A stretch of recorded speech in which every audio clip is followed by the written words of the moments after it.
Assalamualaikum warahmatullahi wabarakatuh. Di kesempatan kali ini saya akan menyampaikan sedikit wacana wawancara KIP kuliah. Tapi sebelum menyangkut terkait dengan wawancara, saya ingin menyampaikan beberapa poin bahwa pada praktek tahun 2020 kemarin itu tidak semua kampus menyelenggarakan proses wawancara KIP kuliah. Dan kita juga melihat agaknya tahun ini juga demikian. Tetapi tahun ini sudah banyak kampus yang menyelenggarakan wawancara KIP kuliah, baik itu tatap muka maupun menggunakan media daring.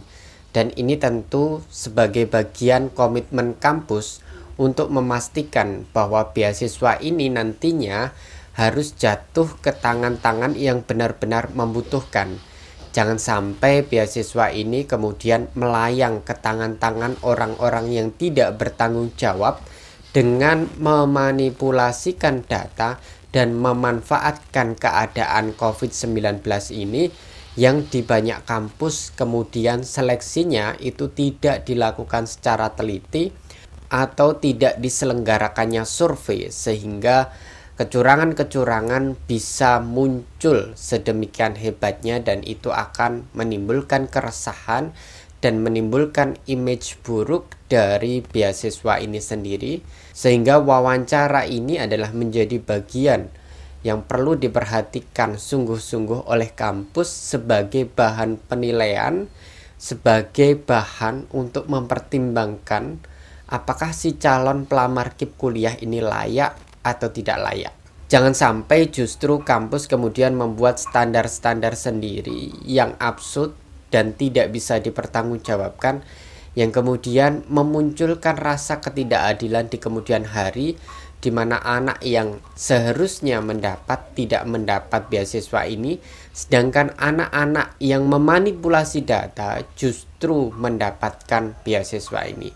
Ini perlu menjadi concern kampus dalam menyelenggarakan KIP kuliah, karena penentu utama atau ujung tombak utama tepat sasaran tidaknya adalah seleksi dari pihak kampus. Yang menentukan kalian lolos tidaknya KIP kuliah itu adalah SK Rektor atau surat keputusan rektor, yang bahannya adalah hasil seleksi yang dilakukan oleh tim kemahasiswaan, tim penilai beasiswa yang dibentuk oleh kampus. Jadi sebenarnya agak absurd ketika kampus bilang bahwa penentu utama KIP kuliah kalian itu adalah Kemendikbud, padahal sesungguhnya yang menentukan nasib kalian adalah kampus dan seleksi yang ada di kampus kalian masing-masing. Jadi hati-hati, jadi sampaikan dengan teliti, dengan benar, dan uraikan kondisi ekonomi kalian ketika nanti ada wawancara sedetail mungkin. Jangan sampai kemudian kalian yang harusnya tepat mendapatkan KIP kuliah jadi tidak mendapatkan KIP kuliah. Lalu saya ingin masuk ke materi kita, yakni wawancara. Wawancara ini ya tadi seperti di awal, tidak semua kampus menyelenggarakan sepertinya di tahun 2021 ini.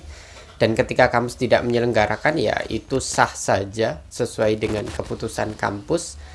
Tetapi harusnya dalam kondisi normal gitu ya. Dan kita tentu melihat bahwa kondisi ini sudah semi normal. Harusnya wawancara tetap diselenggarakan sebagai tolok ukur penilaian dalam menentukan siapa-siapa yang layak lolos di Kartu Indonesia Pintar Kuliah tahun 2021.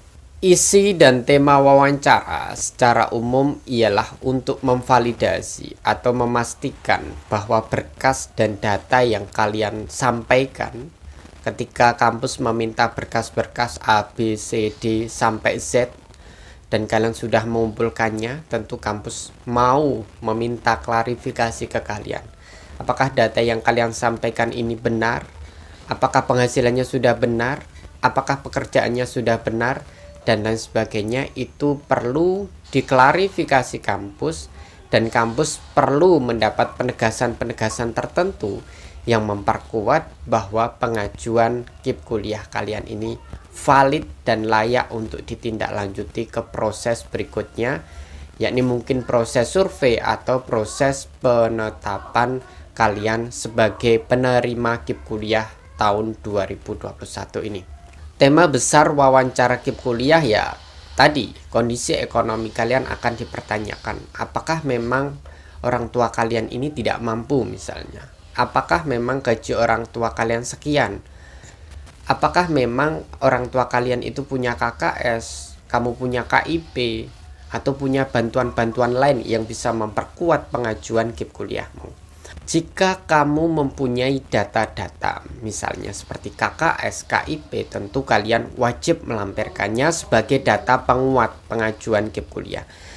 Karena kalau kalian punya bantuan-bantuan seperti itu, kampus akan punya keyakinan dan kemantapan bahwa sebenarnya kamu layak mendapatkan beasiswa ini. Dan kalau kamu punya prestasi, mungkin nanti prestasinya ditanyakan dan lain sebagainya, juga sampaikan secara detail prestasimu apa. Dan dengan prestasi itu, kamu termasuk orang-orang yang patut dipertimbangkan. Karena di samping kondisi ekonomi tidak mampu, kampus juga mempertimbangkan dan menghargai prestasi.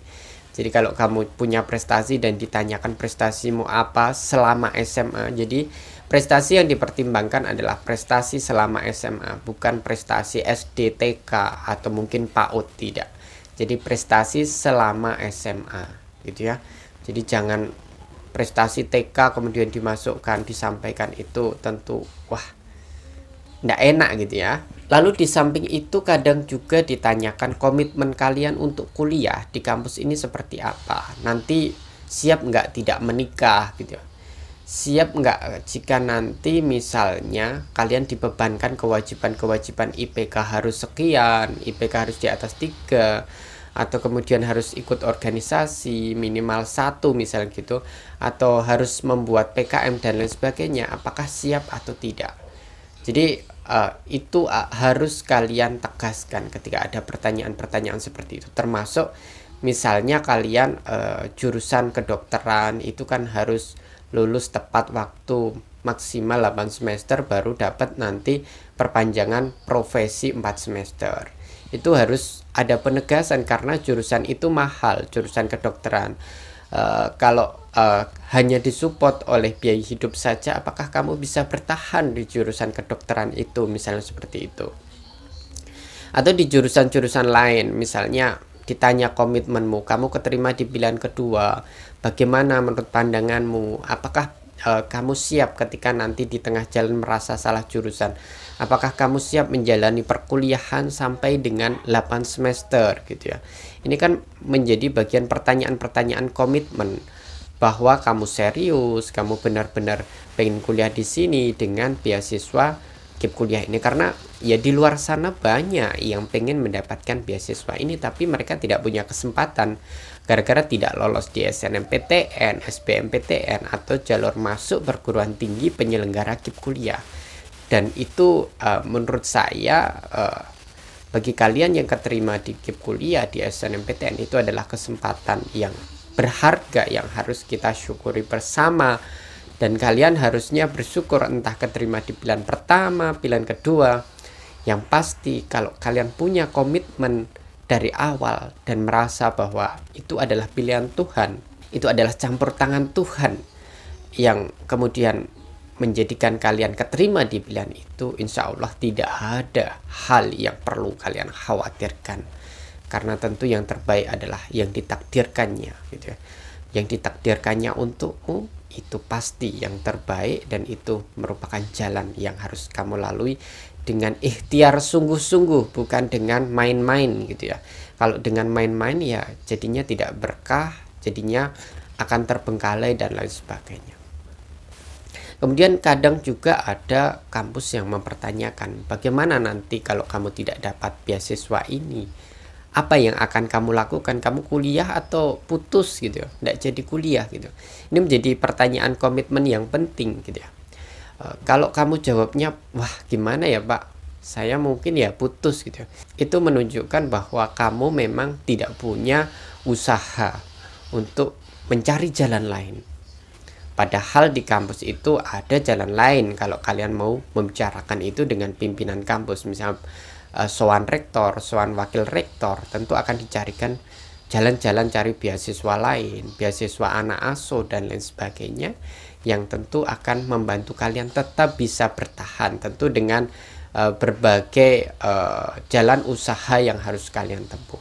Jadi jawaban yang tepat adalah kamu yakin pada kampus bahwa kampus akan memberikan jalan solusi ketika ada mahasiswanya yang punya keterbatasan ekonomi tetapi tidak mendapatkan beasiswa yang diinginkan. Tentu ada jalan beasiswa lain atau alternatif lain yang bisa ditawarkan kampus bagi kalian-kalian yang tentu sebenarnya punya etos berkuliah dan pengen menembus mimpi setinggi-tingginya. Saya yakin itu. Jadi secara garis besar itu memang wawancara itu mengkonfirmasi identitas, kemudian mengkonfirmasi kondisi ekonomi, dan mengkonfirmasi ulang niat kalian berkuliah itu, komitmennya, dan sebagaimana perjanjian KIP kuliah itu ada batas-batasnya, bagaimana kalian gitu ya memahami itu. Di beberapa kampus itu wawancara bisa dibilang tidak terlalu menyeramkan, hanya sebatas formalitas, dalam artian kalau memang data yang kamu kumpulkan itu sudah valid, maka wawancara memperkuat itu dan otomatis kamu punya peluang besar untuk lolos KIP kuliah. Tapi saya sebutkan ada kampus yang juga agak teliti dalam hal wawancara, jadi tolong hati-hati. Saya tidak sebutkan kampus itu karena itu tentu bisa menakut-nakuti kalian. Saya tahu di Jawa ada satu kampus, kemudian di Sumatera juga ada yang agak menerapkan ya seleksi yang kurang menarik lah menurut saya gitu ya. Misalnya ada kampus yang melihat terdata di DTKS dan punya KIP saja, misalnya seperti itu. Ada kampus yang benar-benar strict, ini benar nggak, valid nggak gitu ya, kemudian menilai gerak-gerik kalian itu jujur atau tidak, itu sebenarnya teorinya kebaca dan teorinya ada gitu. Jadi teman-teman perlu hati-hati gitu ya, perlu tetap mempersiapkan wawancara ini seperfect mungkin, sehati-hati mungkin, dan tentu perlu kejujuran. Karena kejujuran ini adalah bagian yang pasti dinilai gitu. Ada teori untuk menilai bagaimana orang jujur berbicara, bagaimana gerak-gerik orang jujur itu berbicara, dan pertanyaan-pertanyaan menjebak yang kemudian bisa melihat itu gitu ya. Jadi tolong tetap dipersiapkan dengan kondisi yang baik dan yang terutama adalah kejujuran. Tanpa kejujuran maka segalanya akan kebongkar dengan sendirinya. Jadi ditanya apapun harus dijelaskan secara runut dan rinci agar si pewawancara itu punya gambaran real dan gambaran itu bisa dinilai gitu ya. Jangan sampai kalian menutup-nutupi dan gerak-gerik menutup-nutupi kalian itu kebongkar dan itu justru akan berakibat fatal. Kejujuran adalah kunci penting gitu ya. Itu catatan saya terkait dengan wawancara KIP kuliah. Yang pasti tunggu saja pengumuman dari masing-masing kampus terkait wawancara KIP kuliah. Kalau tidak ada ya tidak apa-apa, kalau ada harus kalian ikuti. Dan yang pasti teman-teman gitu ya, walaupun kalian misalnya kampus menyampaikan lolos tidaknya kalian ke KIP kuliah, itu masih belum pasti. Karena keputusan yang pasti KIP kuliah itu melalui surat keputusan rektor atau SK rektor yang dibuat belakangan. Ya kira-kira bulan September Oktober kalian baru dapat keputusan pasti. SK, surat keputusan yang ditandatangani oleh rektor. Kalau hanya ditempel di depan kemahasiswaan atau diposting di grup-grup saja, tapi belum ada tanda tangan rektor dan stempelnya, itu bukanlah keputusan fix KIP kuliah. Tapi bisa saja karena terselip dan lain sebagainya nama kalian dihapus, itu bisa saja dalam SK atau surat keputusan rektor yang ada tanda tangan rektor, ada stempel rektornya. Jadi itu wacana yang kita lemparkan ke teman-teman. Semoga informasi ini bermanfaat dan semangat, semoga keterima di KIP kuliah melalui jurusan dan kampus manapun, tidak apa-apa, tetap semangat.